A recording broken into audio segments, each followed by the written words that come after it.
I just left a 1-hour meeting to discuss the plan for next week's meeting. And what was decided? We decided to schedule another meeting for Thursday to finalize the agenda. I feel like my entire job is just preparing for meetings, and then having meetings about the meetings.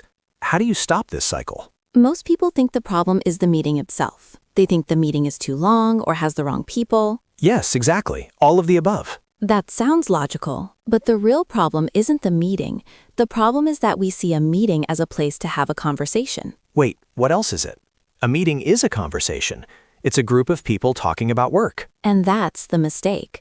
A meeting isn't a conversation. It's a tool, a very specific tool for a very specific job.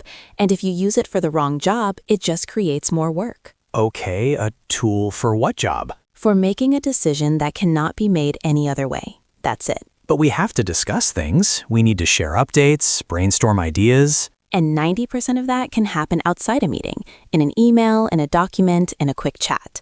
We convene people for one reason, to force a moment of decision. If there is no decision to be made, you do not need a meeting. All right, I have a meeting tomorrow about the Q3 marketing budget. It's always a disaster. It's 2 hours, everyone argues, we leave with no clear plan. How would I apply this idea? Let's start before the meeting.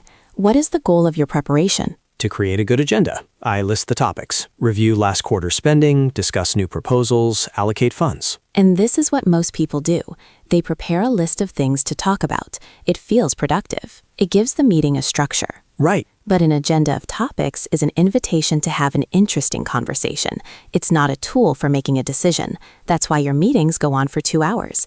Everyone is having an interesting conversation about the topics. So I shouldn't have an agenda? That feels wrong. You shouldn't have a list of topics.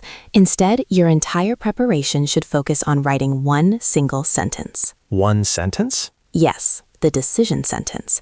It must start with the words, "By the end of this meeting, we will have decided," and then you finish it. So for my budget meeting, by the end of this meeting, we will have decided the final budget for each marketing channel. Is that specific enough, or could you still be arguing about it in 2 weeks? Okay, more specific.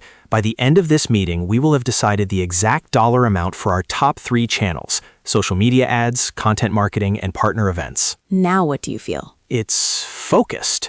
It feels like there's only one reason to be in that room. Anything else is a waste of time. Exactly. That sentence is the only agenda you need.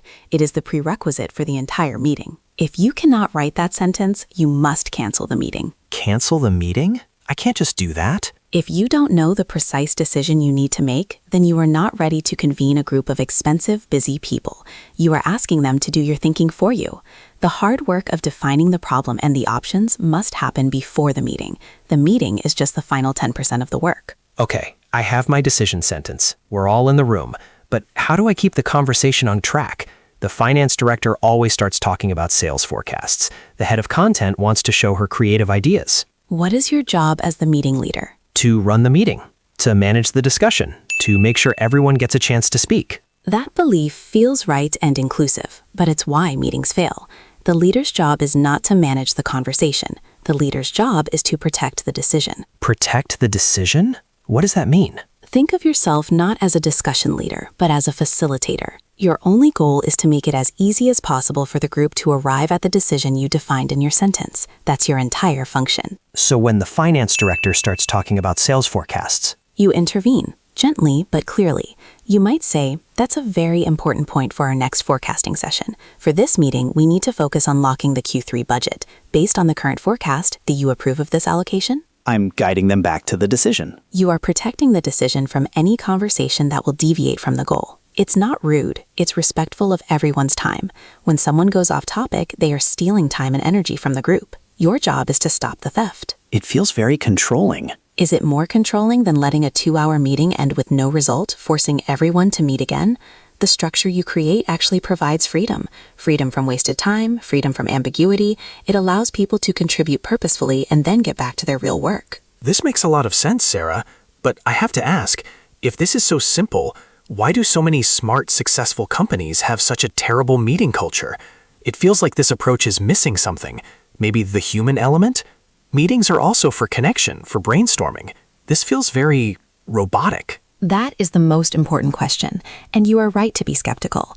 People resist this because they believe that efficiency and human connection are opposites. They think a structured meeting kills creativity. Yes, that's what it feels like. But the opposite is true. A bad meeting, a long, pointless, frustrating meeting, is one of the most de-energizing experiences in corporate life. It doesn't build connection, it builds resentment. It drains the energy that people could be using for creative work or for building real relationships. I definitely feel drained and resentful after my bad meetings. This system isn't about being robotic. It's about being incredibly respectful of people's focus and time. A well-run 25-minute meeting that produces a clear decision makes people feel smart, effective, and respected. That feeling does more for team morale than 2 hours of directionless conversation. You create the space for connection and creativity by giving people back their time, not by holding them captive in a conference room. Okay, I'm with you. We've designed the meeting around one decision. We've facilitated the discussion to protect that decision. The meeting ends. I feel good. But then a week later, nobody has done what we talked about. The decision just vanishes. Tell me what you normally do after a meeting. I write up the meeting minutes. I try to summarize who said what the main points were, and then I email it to everyone. And who reads this email? Probably no one. Or they glance at it. It's just a record. Exactly. Meeting minutes are a history document. They look backward. They report what happened. But a decision is about the future. It's about what will happen next. So your follow-up should not be a history document. What should it be? It should be a 1-paragraph email, maximum 2 sections. The first section is decisions made. You write the exact decision sentence that you wrote before the meeting. The second section is action owners. Action owners. Yes, for every action that needs to happen as a result of the decision, you write it down and put one person's name next to it. Not a team, not a department. One single person who is now accountable for that action. So for the budget meeting, decision, we will spend $50K on ads, $30K on content, $20K on events. Actions, Maria is accountable for sending the final numbers to finance by Friday.